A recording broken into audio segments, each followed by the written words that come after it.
Tonight's subject that I would like to deal with is living or live without stress, mastering the Yetzer Hara. Perfect timing. Live without stress, mastering the Yetzer Hara. Now, you and I both know that stress is a killer. Number one killer. Heart disease, obesity, help me out. High blood pressure, mental health issues, cholesterol. It's not eating eggs. It's stressing out over the stupid things that happen in life. Now, I'm not here to tell you, and I'm not here to prescribe to a philosophy that once you do this, you will never have stressful things happen to you in your life. That's foolish thinking. Once Rabbi Pinchas of Koretz entered into the Beis Midrash, the study hall, and he noticed some of the yeshiva students stopped talking when he walked past, and he asked him what it was that they were talking about, and they told the Rebbe that they were saying how they were afraid of the Yetzer Hara, the evil inclination, and it would pursue them. And the Rebbe responded, "Don't worry, you aren't in such a high level that it would ever pursue you." Now, why did I open it up this way is one of the things that we have in common in this group, in this community, is the closer that you've attempted to get to Hashem, the closer you get to learning and study Torah and take on mitzvah, the worse your life gets, not the better. It gets more complicated. And with that being in mind, being more complicated, I had a very sort of aha moment, an interesting moment in a conversation early this week with someone that we're talking about the Yetzer Hara and its role in our life. The first thing that we have to ask is, what is the Yetzer Hara? And for those people who will be watching this video, I want you to understand that every human being comes with a good inclination and a negative or evil inclination. The question would be, is the Yetzer Hara, or the evil inclination, is that like the animal soul? Because there's sort of some interchange between the two, it seems. Well, we understand that the animal soul is not the Yetzer Hara. The animal soul is the base nature that is within every human being as well. It is the part of you that procreates. It's the part of you that eats every day, does the natural things that it's supposed to do. It's not evil. It just is what it is. But the evil inclination has a very special purpose. The Yetzer Hara has one evil inclination. Think about it, about what it means. Your inclination is to do evil. That's why we call it the evil inclination. For example, the desire to sin in any capacity. The Yetzer Hara is related to the Hebrew word yitziyur, meaning a form. In other words, the Yetzer Hara takes the raw material, the animal soul's benign passions, and provides it a form by channeling it toward immoral deeds. So, for example, the base nature, our animal nature, would be for procreation and etc. But the Yetzer Hara would cause you to contemplate that so much that you would end up committing sinful acts. The animal nature, fight or flight. The Yetzer Hara wants you to punch somebody in the nose the first time you get angry, right? It has a major role in all of our lives. Thus, the Yetzer Hara, the form of animal passion, must be destroyed or at least ignored or mastered. Since it is intrinsically evil, the animal soul, on the other hand, that raw passion needs only to be reformed and rechanneled. Generally, this needs to go step by step. Once the bad form of the Yetzer Hara is destroyed and weakened, then it becomes possible to provide the animal passion with a new positive form, meaning the animal nature needs to know its place, and at the same time we have to be very aware that we have an evil inclination. The animal soul naturally gravitates toward what it perceives as pleasurable and gratifying. As physical beings, our default pleasures are physical and often of the forbidden variety. It is our task to reprogram the animal soul to teach it that while it is fine to satisfy our cravings, it should crave that which is better and proper for us. If the animal soul can be successfully programmed to desire the divine, the practical benefits will be great. The problem is that we have a war between the Yetzer Hara and the Yetzer Tov, the good inclination, evil inclination, a constant battle. One would ask, what is the purpose behind having two of these negative forces? The animal doesn't have an evil inclination. What it does isn't evil. What it does is natural. An animal eats another animal, it's just natural. It's just they have no free choice. The reason why that we have a Yetzer Hara is Hashem wants you to have true free choice. Because if you didn't have a Yetzer Hara, you wouldn't do anything wrong. You would do what comes natural, and God would not judge you for what you do naturally. But you will be judged on the things that you make, or decisions that you make to commit a greater sin when in reality you ignored the good inclination that says to not do it. Think about for a moment your excitement for a fine steak, the best, as opposed to your excitement about doing a mitzvah. Can you imagine channeling the excitement and enthusiasm toward praying and giving to charity as you would wanting a very fine steak? Rabbi Noson once remarked that evil inclination cares much less about your sin than the depression that follows it. This is because by the means of depression, it can be further trap the person into, and gain much more from the first single sin. I had a story that I conveyed to Richard this week, and I will tell it because it's the best way that I can describe what I'm talking about. Let's first say this, and then I'll tell the story. The Yetzer Hara is like a little man that runs around screaming, "The sky is falling." At the same time, that little person in your mind is the thing that is trying to encourage you to react to everything that he says. It's as if, and it's the best explanation, it'd be like this little man going around terrorizing you, making you think that you're the most horrible individual that lived, you cannot ever succeed, and at the same time, this same person is wanting you to react to your negative inclinations. Why do we have stress? We have stress because we feel hopeless in a situation.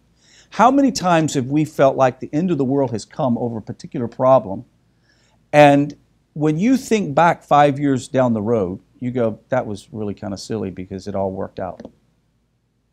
Hasn't just about everything in our life always just kind of worked out? Why is it in the moment we can't figure that out? It's because we have a Yetzer Hara. The Yetzer Hara is going, no, you need to overreact. You need to do something about this. If you let this keep going on like it is, it's going to mess up your family. It's going to mess up your home. And look, the best thing you can do is run away from your whole problems. Get away from it. Divorce the old klutz, right? That's your Yetzer Hara. It's telling you what to do. And then when you make the decision to do it, what happens? Yetzer Hara says, you are such a miserable human being. You made this decision. And then with the help of the Satan, Hasatan, he accuses you before Hashem.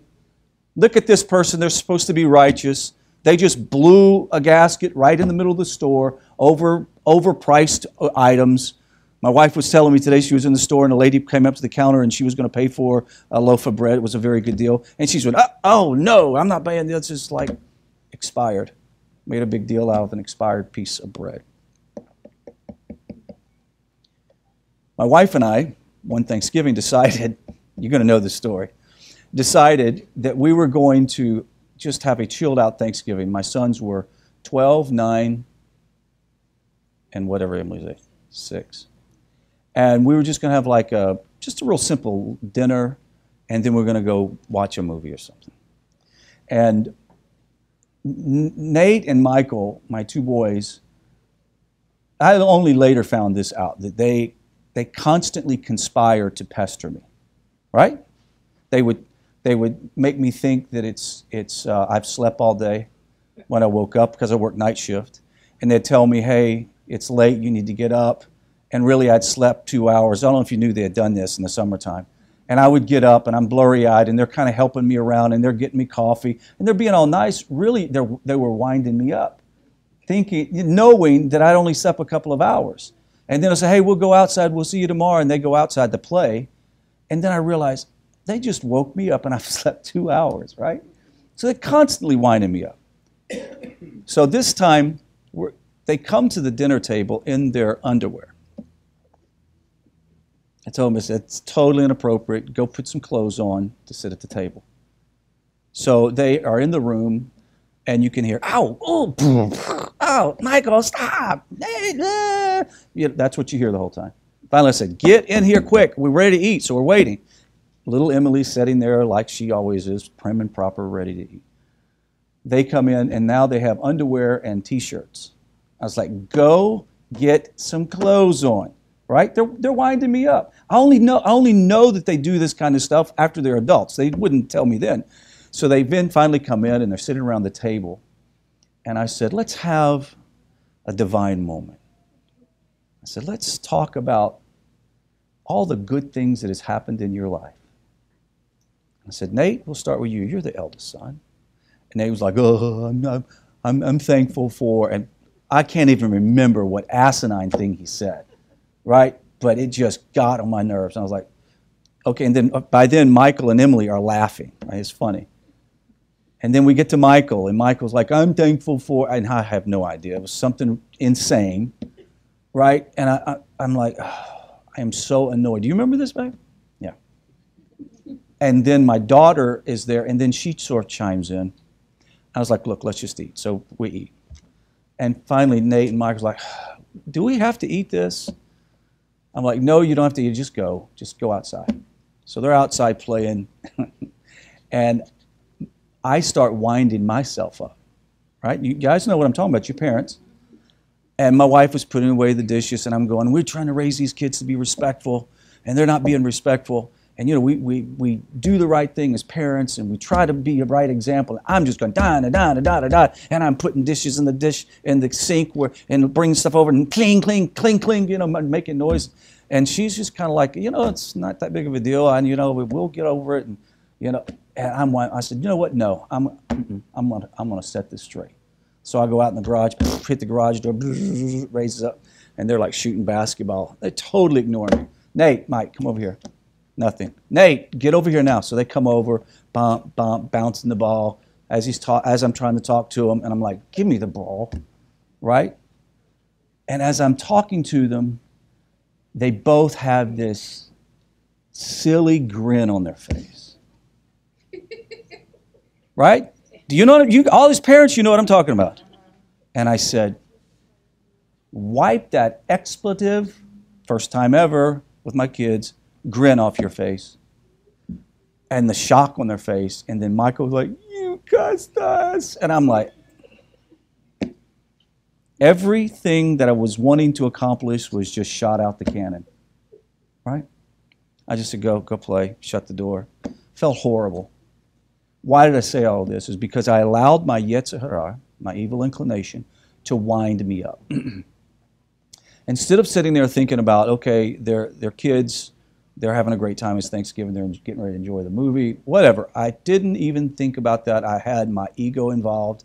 My ego was hurt because I didn't feel like that my sons were being the great patriarchs that they should be or something. I don't know.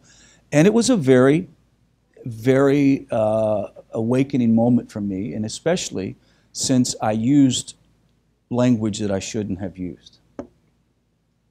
And as I was telling Richard that, I said, you know what, the big thing that it reminded me of is I was the one that had the problem around the table, not my kids. Because I was letting them stress me out.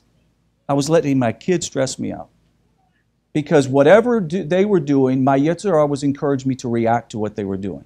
Instead of step out of the situation, think clearly, think with my Yetzer Tov, and be logical about the whole process. The Yetzer Hara was doing just like my two boys were doing, and every time something would happen, it would say, see, you're not a good father, because if you were, these kids wouldn't be acting this way. Right? You hear it? Whispers in your ear. And if you were the best quality father you could be, you would have control of the situation. Your kids wouldn't be this way. And then, after they go outside, the Yetzer Hara is saying, you know what? You need to take control of this situation. Now watch this. Yetzer Hara is like, you need to take control. You need to discipline those boys, because they need to know who's the boss. I'm like, yeah, Yetzer Hara, that's true. And I go out and I hit the garage door and it comes open, and then we have that seminal moment. And as I'm walking away, the Yetzer Hara says, oh, what a miserable human being you are. Do you see how it works? How much stress is produced in our life because we listen to the Yetzer Hara. And we have got to master the Yetzer Hara. The only way to master the Yetzer Hara is the study of Torah, is the study of Musar, or ethics, that comes from like the works of the Ramchal or the way of God, really refining the deepest parts of ourselves and understanding that we have, if we don't think clearly, we'll be guided by life, by our evil inclination. The next time somebody says something to you, and the first response in your mind, you may not do anything about it. But if your first response is anti-Torah or anti the ethics that is found within Torah, you need to put the brakes on, put the bridle in the horse's mouth, whatever you have to do, and say, okay, stop. Stop just a second.